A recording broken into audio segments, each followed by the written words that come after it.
Why in the world would anyone in their right mind want to be an entrepreneur?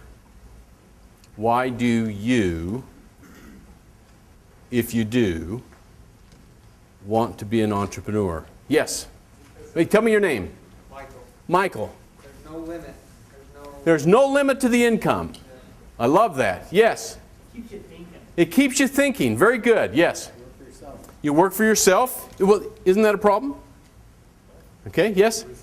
What? It's risky. I love that. Yes? You allow yourself for change? Okay, so there's some change. Yes? Higher earning potential. There is a much higher earning potential. Yes? Freedom. Freedom. What do you mean by freedom? Freedom of schedule, freedom of choice. In Okay. What you're doing. Very good. Very good.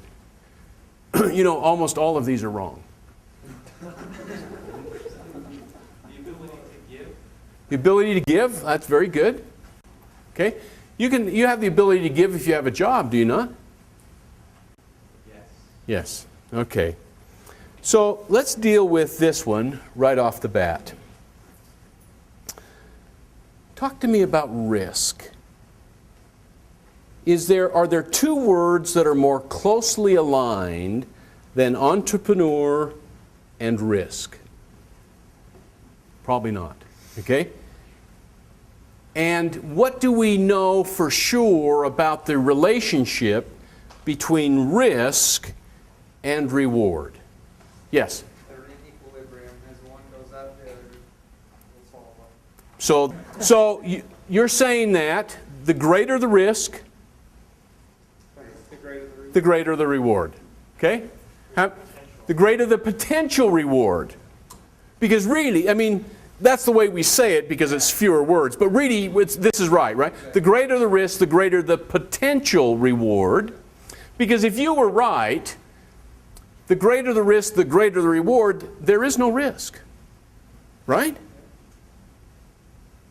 But if he's right, there is risk. I understand that, but I wanted to be clear about this. Is that fair? That the greater the risk, the greater the potential reward, and this concept is taught in every business school in the entire world. Is it not?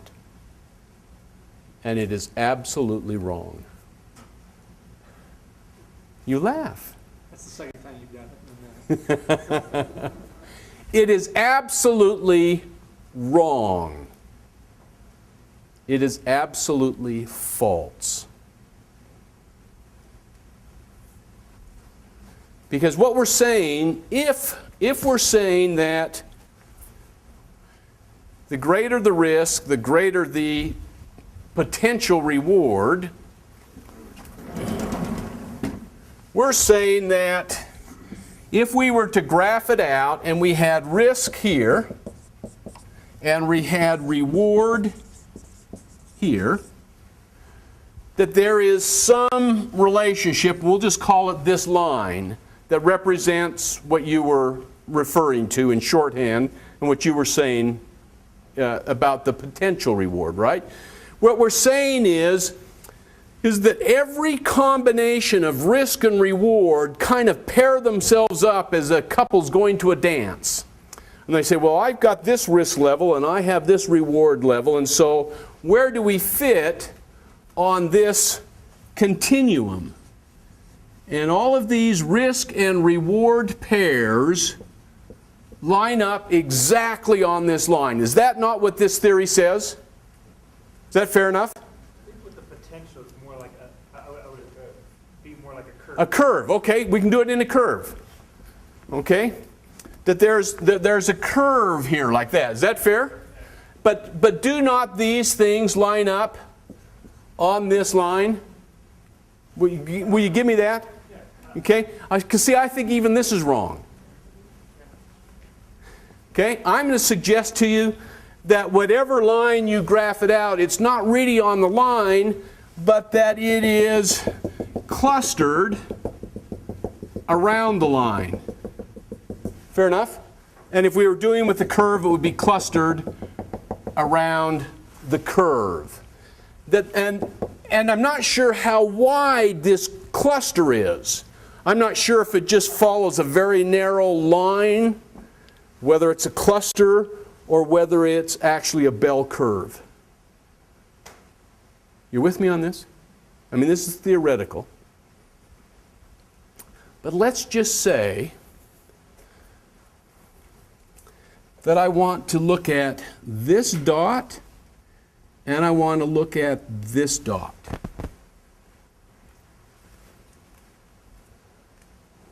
What do we know about them?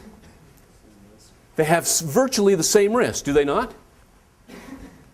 I mean, that's just, if everything's not on this line, and I submit that logic tells you that it's not, right? That it's kind of clustered. If they're not exactly on this line, then they are slightly off of the line. And if they're off of the line, regardless of how far they're off of the line, we're going to have two dots like this, where we have virtually the same risk and we have vastly different rewards. Right? So why in the world would you be interested in that? Why?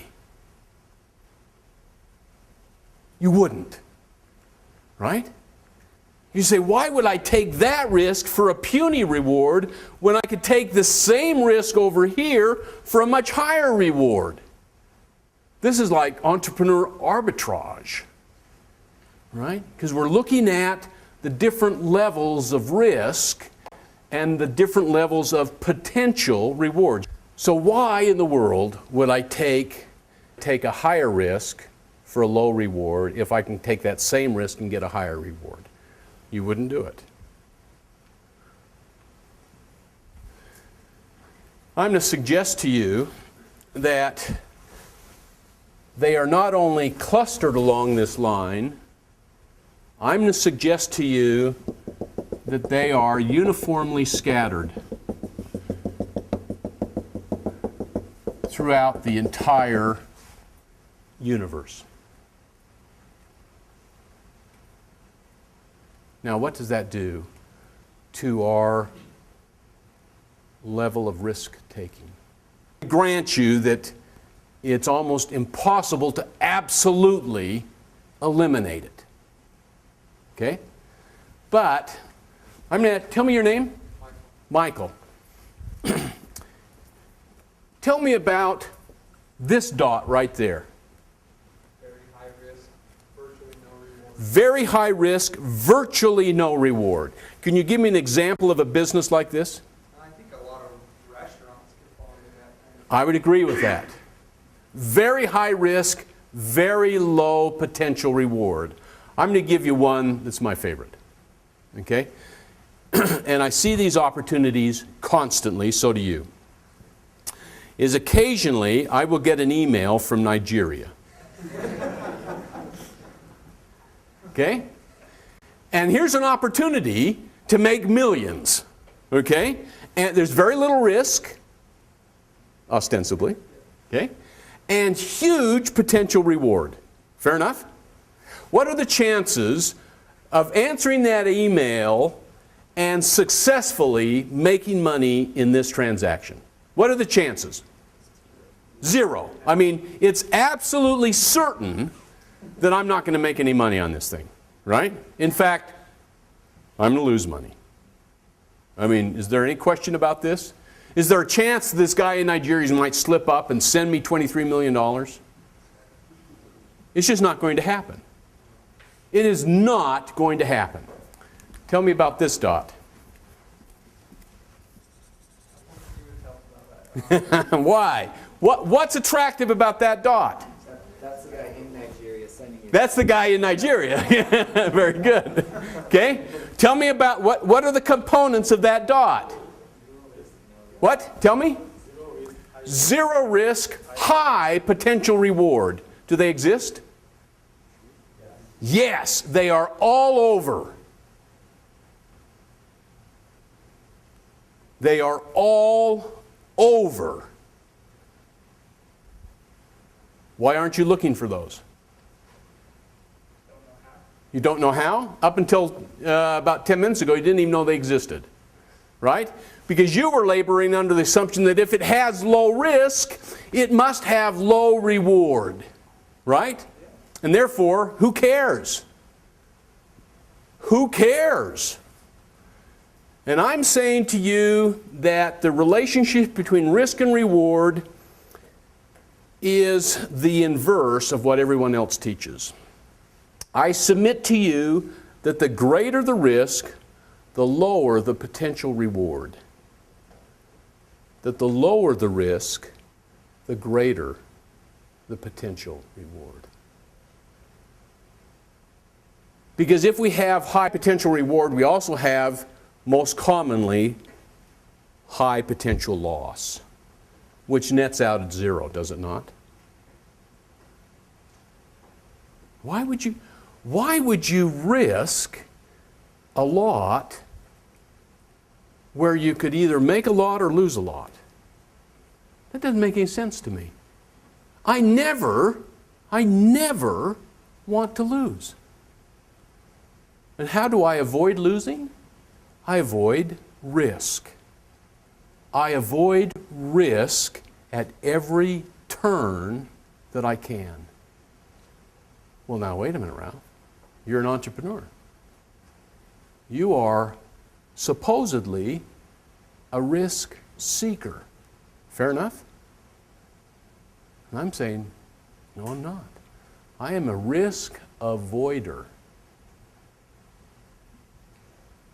which is contrary to everything you think you know about entrepreneurship. I want to teach you how to avoid risk at every turn. Because as you avoid risk, you increase the potential for reward. You increase the chances of your success. Risk is not what we seek. We seek security in entrepreneurship.